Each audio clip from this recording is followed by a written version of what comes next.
like it or not, John Gruden has an idea for the Raiders. I don't know exactly whether I'm in agreement with it or not. I've already stated it now. I think this was a playoff caliber team that I think would be in the postseason contention right now had they kind of evened up a little bit of what they did last year and cleaned up their mistakes. Um, we're we've got about 10 minutes before the end of the show, ladies and gentlemen. We kind of figured we would close it out on the Raiders, um, but we're getting this report now. I said at the first hour, or at least the middle of the first hour of the show today, that I thought Baker Mayfield was absolutely, undoubtedly, um, a the future of the Cleveland Browns, or a huge piece of the future for the Cleveland Browns, and I still do agree with that. Of course, I'm not. It's been what, an hour and a half. What am I, Colin Coward? I'm not going to switch my stance on it that quickly. But it seems now that we know one person definitely won't be a part of the Cleveland Browns' future. You're a little skeptic. You don't know exactly what I'm going to say. Wait, your fucking eyes lit up. Adam Schefter is now reporting that after a 2-5-1 start for the Cleveland Browns season, the Browns have opted to fire head coach Hugh Jackson. And obviously now we are in that position where the Browns are back on the head coaching market. You motherfucker are ecstatic. The smile from ear to ear. Wow. I have not seen you clap for anything. I've never seen you clap for anything without a damn care in the world. That smiles from ear to ear. Wow. That's surprising. Hugh Jackson's now no longer the head coach for the Browns. I guess they'll be going with their coordinator. This is, I mean, it's a good decision and it's a bad decision. I mean, for one, Hugh Jackson's racked up more wins in all technicality this year than his first 2 years combined. And the first 2 years were kind of years of the Browns just wanted to throw away for draft picks in hopes of solidifying their future. So yeah, this year was supposed to be a telling sign. Not exactly sure if the stance was to fire Hugh Jackson because of this record this season, or not. But if that's the case, if it's purely off this year alone, I'm not in as much of agreement as I would be if it was the whole picture. Because I mean the Browns are 2-5-1 right now, but if Zane Gonzalez could kick a fucking field goal, they're what, 6-2, 6-2, 5-3, perhaps 7-1, dare I say? Um, yeah. So I mean, this would be a playoff contending team right now, had special teams, done what special teams needs to do, and had the Browns not been the Browns. So 2-5-1 start, it looks very deceiving, or much more deceiving than it actually is. Um, that's a big surprise. I don't know where you go now. I would assume an assistant head coach would kind of take over, perhaps your offensive coordinator. I forgot his name. I forgot both coordinators' names, but I think your offensive coordinator should take over from this point on. I've never been a fan of a defensive coach taking control of a team unless they have a quarterback that can kind of do everything that they need to get done. If you're like a Garoppolo, or if you're a Garoppolo, or if you're a Jared Goff, or if you're a Marcus Mariota, you need an offensive minded coach to be able to give you a leg up. Because if you have a defensive minded coach, you're just kind of stalling out. Um, and with Baker, it's like, I mean, he gets to work with an NFL caliber coach now, but it's like a case of he's the starting quarterback, he's the rookie, and he's now going to have to learn kind of like not a completely different playbook, because I know that their coordinator, I think, if I'm doing the math correctly, had, I think, the playbook was comprised of about 71% of influence from quarterback and halfback and receiving coaches, and Hugh Jackson was a big mind behind the playbook, but at the same time a lot of the influence came from the people surrounding him, or at least that's what I've read up upon. So I don't know where you go now. I think Hugh Jackson was the offensive coordinator. If he continued I mean, Kyle Shanahan's the head coach and offensive play caller or coordinator for the 49ers, so I wouldn't be surprised if Hugh Jackson was as well for the Browns. But, I mean, Baker Mayfield now taking what he's learned in his rookie year and kind of having to disregard a lot of it, since the Browns will most likely be looking at like Chiefs offensive coordinator Eric Bellamy. He comes from the Andy Reid coaching tree, which has been very successful. Doug Peterson won the Super Bowl with Philadelphia last year. There's another fucking outstanding name that from Andy Reid's coaching tree that he's still really successful right now. I don't know if it was Mike Zimmer or Pat Shermer.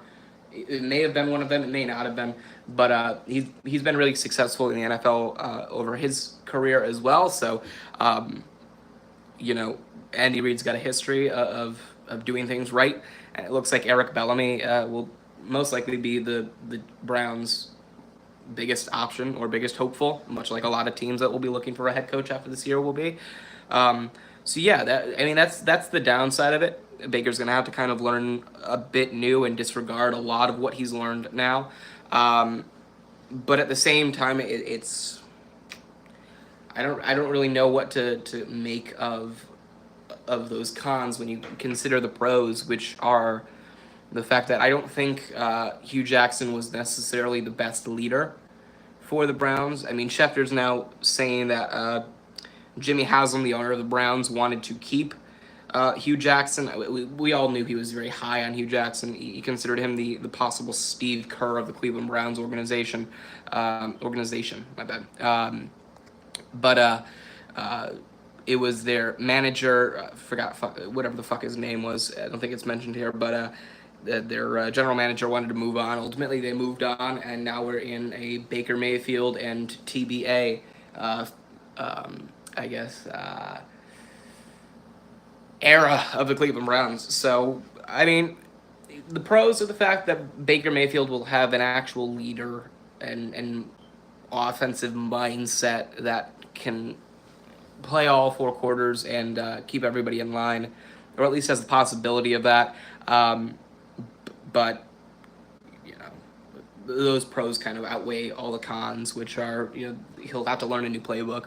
Sure, he'll have to disregard a lot, but you know it's something you expect as an NFL as an NFL quarterback, and as an NFL player to begin with. And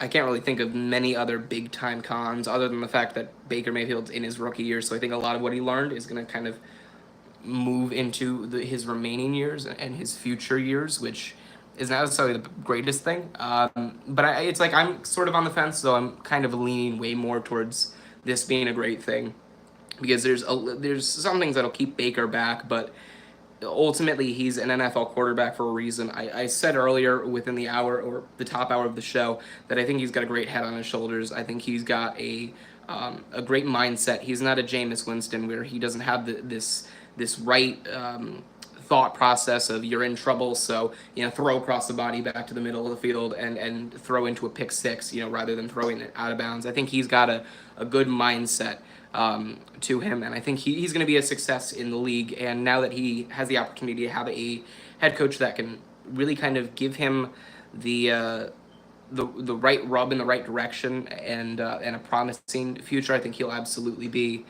a brilliant face for the Browns now. But as I said, you know, I think I'm definitely in agreement over the entire course of things. I mean, Hugh Jackson said something along the lines of this past Sunday's game, he forgot the timeout situation. And as an NFL head coach, you know, that's something you shouldn't do. It's like with a Steelers special teams coach, I think we can all agree that the special teams coach has a bit less to do than a lot of like the head coaches and the coordinators. So at the very least, you should let your team know, your fucking goddamn Steeler team know. No vitriol there, but you should let your team know exactly what the fucking free kick safety rules are. They should at least know that and not play like fucking blind bat towards the situation as a whole. But, you know, when you can't, you're a head coach in the NFL and you can't manage a fourth quarter situation. You don't know the timeout situation. You don't have a clear position on the field, and you keep having to bring in kickers one after another because you can't trust anybody that comes into play. That's a bad sign. I don't think it was lasting too much longer. And I'm in agreement with everything, unless it was like the main point as to why he was fired was this season. Because 2-5-1. That's a very deceiving record. The Browns are a 5-3, 6-2, most likely not, but dare I say 7-1 team. As long as their kicker can make a fucking field goal, they're a playoff contender at that point in time. So, you know, looks can be deceiving, and in case of the Browns record, that is the case. But I just look forward to the future of the Browns. I think there's a sort of overhaul that's kind of coming into play now. There's a little bit of a culture shift in Cleveland. I think Tyronn Lue got fired as the Cavaliers head coach yesterday afternoon, and now Hugh Jackson gets fired as the Browns head coach Monday morning. And I think this is a big kind of resurgence of leadership in the Browns locker room. There's a big opportunity that they have. They drafted Baker for a reason. They want him to be the face of the team. I think he's absolutely capable of being a face of the team. Now, just, as I said earlier, give him the weapons. Other than his tight end right now and Nick Chubb, he's got really no place to go on offense. He's got a nice set of legs on him to gain 4 or 5 yards and need up a first down. He has what it takes. Now just give him the mindset to succeed, and you're fucking golden. Build from the middle of the field outwards. Build in the middle of the field, spread out until you get to the sidelines, then you're good to go. Either way, I like this direction for Cleveland. I think they're on the right track, for fuck's sake, finally. Now, as I said earlier as well, this is a weakening AFC North. The Steelers, Ben Roethlisberger is, on his aging, on the back half of his career, vast back half of his career. Le'Veon Bell wants out. Antonio Brown is on his last few years. I mean, he's been in the league since 2009. The Steelers also haven't really done anything to prepare for the future. So when the rebuilding process hits them, it's going to hit them hard, and that looks to be sooner rather than later. The Ravens, other than Lamar Jackson, don't really have anything too stable for 5+ years. The receiving core is very talented right now, but who knows where John Brown and who knows where Michael Crabtree and Mike Wallace are going to be in 2-3 years when Lamar Jackson has an opportunity to succeed. That, and aside from their defense being really, really good, they're on also the back half of their run in terms of age. And the Cincinnati Bengals, as I said earlier, Marvin Lewis would be hooked up with a Bose headset and monitor once he's in the casket and still be coaching from the grave. This is the best opportunity the Browns have. They've had a fantastic roster. This is the best shot they have at being a perennial playoff contender since they came back into the league in 1999. And I think they're the only team in the AFC North that are really on the right track. As I said, Lamar Jackson's the only real obvious future piece for the Ravens going forward. And continuing onwards, you get to the point in which the Bengals and the Steelers are also kind of like in a discombobulated state where you have no clue what the future is going to hold, if there even is a future that doesn't involve the word rebuilding. Also, I just saw a comment now, since this is obviously an exclusive to YouTube. I didn't catch your name. Let me see if I can get it right here. I can't get your name, but someone just stated that Todd Haley was also fired, which you are also smirking at. That's a big deal as well. I mean, Todd Haley is a huge personality on the offense. I'm sorry, not on the offense, on the sideline. Wrong word. He's a huge personality that I think will clash very often with players. I don't like the idea of him stepping up as head coach anywhere. I just think when you are a head coach in a position where you have a big personality and you go to somewhere volatile, like someplace looking for a head coach, the only way for somebody with that kind of personality to become a head coach and have it be successful is if they're taking over for a head coach that's leaving. I've never been too high on Todd Haley. I wasn't when he was with the Steelers. I'm not now that he's with the Browns.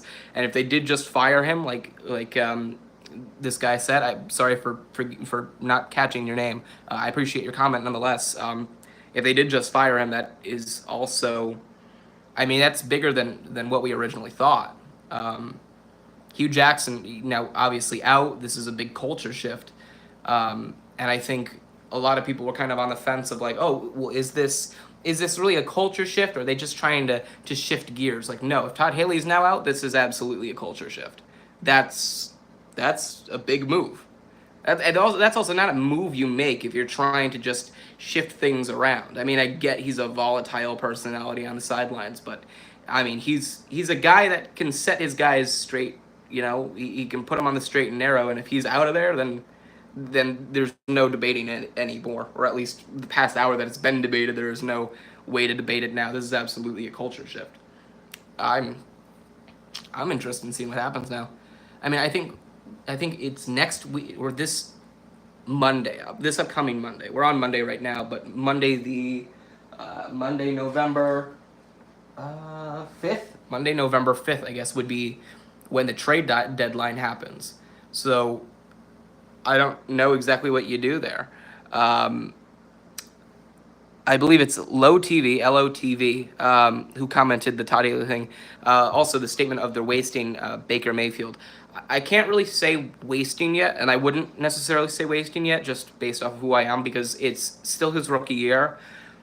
Yeah, he's going to have to learn a new playbook. He's going to kind of have to reimagine the way he plays, but at the same time, it's going to be a position where he's going to be able to kind of take what he learned in his rookie year and take it going forward and disregard the things that he can disregard. And I think the disregarding will be this kind of area. But what I kind of have to do really point out on is I don't think they're really wasting Baker Mayfield. Like I would have said that they had been wasting like Colt McCoy, and they had wasted Cody Kessler, and they had wasted Kevin Hogan.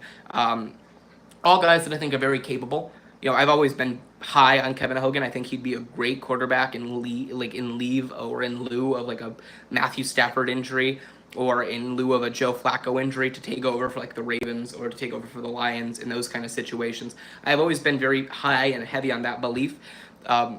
But you know, I would make the argument that any other person than Baker Mayfield, I would absolutely state it was kind of a waste because they didn't have a clear future in mind.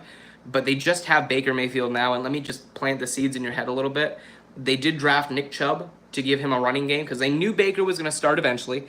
They didn't expect Tyrod Taylor to kind of stick in there through the entire season. I don't think he's really been a stable quarterback without the fear of injury. So I think they knew Baker Mayfield was going to kind of get involved eventually. And Nick Chubb was a fantastic player. I think they have the right mindset drafting Nick Chubb since they wanted to give Baker Mayfield as much help as he can. And since Nick Chubb and Carlos Hyde are both individuals that, you know, the legs have kind of, you know, harbored them a little bit. Carlos Hyde, again, as I'm a Niners fan, I saw him play with the Niners for a number of years. The hamstring was a big worry for him. Or the hamstring was a big worry for everybody that kind of tend to take him out for the week on many occasions. So they brought in Carlos Hyde and Nick Chubb to give Baker Mayfield extra time, to be able to give him something to fall back on. For example, there's a team with a young halfback that was brought in, not even a young halfback, the Cardinals. They brought fucking Darren, god damn it. They brought David Johnson back, hoping that he would be who he was beforehand to give Josh Rosen, who they knew was going to start eventually, because Sam Bradford is, as I said, paper and glass in human form. They knew he was going to get injured eventually, and Josh Rosen would have to take over. So they gave him David Johnson in hopes of, you know, Rosen falling back into some pressure. He'd be able to fall back on David Johnson to give him 4 or 5 yards. That hasn't happened with the Cardinals. That has happened, though, with the Browns. Before the trading Gordon Hyde fight. Well, I think it's a case of with Carlos Hyde, they have their future intact. I don't think Carlos Hyde is a very big, impactful runner, but that's kind of why he's been injury prone over the number of years, because he leans very heavily towards the fighting for extra yards, which is never a good thing when you want to keep from from injury. Meanwhile, with Josh Gordon, I think they only kept him around really to give Baker at least one weapon. Terrell Pryor is not there anymore, so he doesn't really have that thing to fall back on. All he's got is a tight end that can, on a drag route, can get him 3-4 yards up the middle, and bring up a second and manageable. But he's got a running game to fall back on. He's got a tight end to fall back on, and I think the only reason that they kept Carlos Hyde and Josh Gordon around was to give Baker something to fall back on in case need be, which is the smartest decision because you want to give a rookie quarterback starting out in the league as much help as you possibly can. Not to mention you don't know the status of Nick Chubb in terms of what will happen when he's injured, so you obviously want two capable halfbacks once one gets hurt. This is a league that is now going back to being balanced between passing and running. So when you do see a team run the ball pretty heavily, there's a good chance your halfback gets injured. We've seen so many times before. I mean, if I was a head coach, I'd be leaning towards the running game. I just think you've been seeing that be an overwhelming shift. Jaguars took Leonard Fournette in the first round. Cincinnati, I think, traded up to get Joe Mixon. And then there was Nick Chubb with the Cleveland Browns this past draft. People are kind of leaning towards the run game and seeing its value and seeing its worth now more and more and more. So you want to have halfbacks that can fill in, since it probably is the most injury riddled spot other than offensive line. And I think with the the offseason moves, it wasn't necessarily the firmest way of action, but I think once they realized that Josh Gordon wasn't giving Baker the chance that they had, it's kind of like a case of this. You want to give Baker something to fall back on, and if it's not working, then you make the move. But I don't think it would have helped off season or during the season either way, because you want to see what Baker can do with limited options. A weapon or no weapon, run game or no run game.